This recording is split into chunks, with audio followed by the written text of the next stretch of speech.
नमस्कार, राष्ट्रीय जगत विजन न्यूज में आपका स्वागत है। मैं हूं आपके साथ वीना। छत्तीसगढ़ के सरगुजा जिले में केते एक्सटेंशन कोल ब्लॉक को राज्य सरकार ने मंजूरी दे दी है। इसके बाद ग्रामीणों ने इसका कड़ा विरोध जताते हुए कहा है कि किसी भी ग्राम सभा ने इसके लिए मंजूरी नहीं दी थी।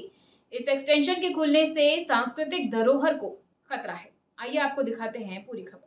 जाओ वापस जाओ वापस जाओ, कब्जों के जंगलों का विनाश बंद करो, बंद करो, बंद करो, आदिवासियों के संवैधानिक अधिकारों का खिलवाड़ बंद करो, बंद करो, बंद करो। सरगुजा जिले में हसदेव अरण्य क्षेत्र में केते एक्सटेंशन कोल ब्लॉक को स्वीकृति देने पर ग्रामीणों ने विरोध जताया है।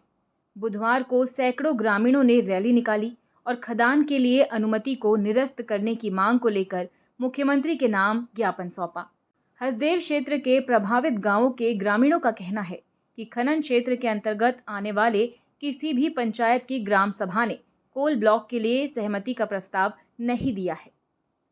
फर्जी ग्राम सभा प्रस्ताव से कोल ब्लॉक को स्वीकृति दी गई है। इसे सरकार तत्काल निरस्त करे।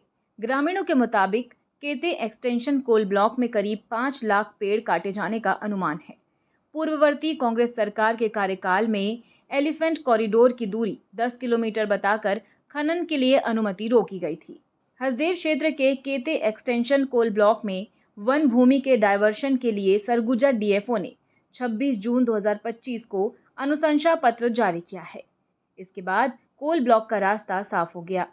केते एक्सटेंशन कोल ब्लॉक में 97% क्षेत्र फॉरेस्ट लैंड है। भूपेश सरकार ने सीसीएफ वाइल्ड लाइफ की रिपोर्ट पर खनन अनुमति पर रोक लगाई थी। हसदेव बचाओ आंदोलन से जुड़े आलोक शुक्ला भी रैली में शामिल हुए। आलोक शुक्ला ने कहा कि मध्य भारत का फेफड़ा कहे जाने वाले हसदेव के जंगल में 5 लाख पेड़ काटे जाएंगे। सरकार अडानी को कोल ब्लॉक देने के लिए मनमानी पर उतर आई है। छत्तीसगढ़ राज्य अनुसूचित जनजाति आयोग ने सभी ग्राम सभाओं को फर्जी घोषित किया है। लेमरू हाथी रिजर्व इस परियोजना से मात्र 3 किलोमीटर की दूरी पर है। ऐतिहासिक रामगढ़ पहाड़ भी काफी नजदीक है, जिसे खनन से खतरा है। केते एक्सटेंशन परियोजना से उत्तर छत्तीसगढ़ की पहचान विश्व की प्राचीनतम नाट्यशाला और रामगमन परिपथ में शामिल रामगढ़ के अस्तित्व को खतरा है। पूर्व डिप्टी सीएम टीएस सिंहदेव ने कोल ब्लॉक की अनुमति निरस्त करने की मांग की है। टीएस सिंहदेव ने कहा है कि सरकार ने केते एक्सटेंशन कोल ब्लॉक को मंजूरी देने के लिए वास्तविक रिपोर्ट को बदल दिया है। ये उद्योगपति अडानी को फायदा पहुंचाने के लिए किया गया है।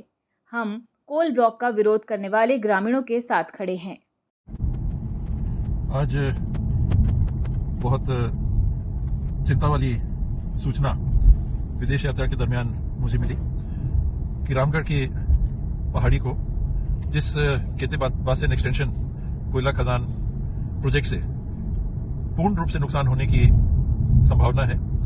पुराने भी ये देखा गया कि जब ब्लास्टिंग हो रही थी तो ग्रामीण लोगों ने बताया था कि चट्टानें गिरी हैं, दरारें आई हैं, और आज बरोगिया से गूगल से कोई भी नाप सकते हैं, कोई भी देख सकते हैं कि 7.5 किलोमीटर से ज्यादा की दूरी नहीं है रामगढ़ के खदान को, रामगढ़ पहाड़ को खदान से, और उसे 11 किलोमीटर बता के 10 किलोमीटर की परिधि से बाहर करने की एक कुचक्र को प्रारंभ करने की बात सुनने में आई है।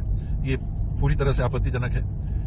छत्तीसगढ़ के पूर्व डिप्टी सीएम टीएस सिंहदेव ने प्रदेश सरकार पर आंकड़ों में हेरफेर कर केते एक्सटेंशन कोल ब्लॉक को अनुमति देने का गंभीर आरोप भी लगाया है। उन्होंने कहा है कि प्रदेश सरकार के इस कदम से सरगुजा की सांस्कृतिक धरोहर रामगढ़ पर्वत के साथ ही लेमरू हाथी प्रोजेक्ट के अस्तित्व पर संकट खड़ा हो गया है। फिलहाल खबरों में इतना ही। अपडेटेड रहने के लिए हमारे चैनल को सब्सक्राइब कर लीजिए। नई खबरों के नोटिफिकेशन के लिए बेल आइकन जरूर दबाइए। नमस्कार।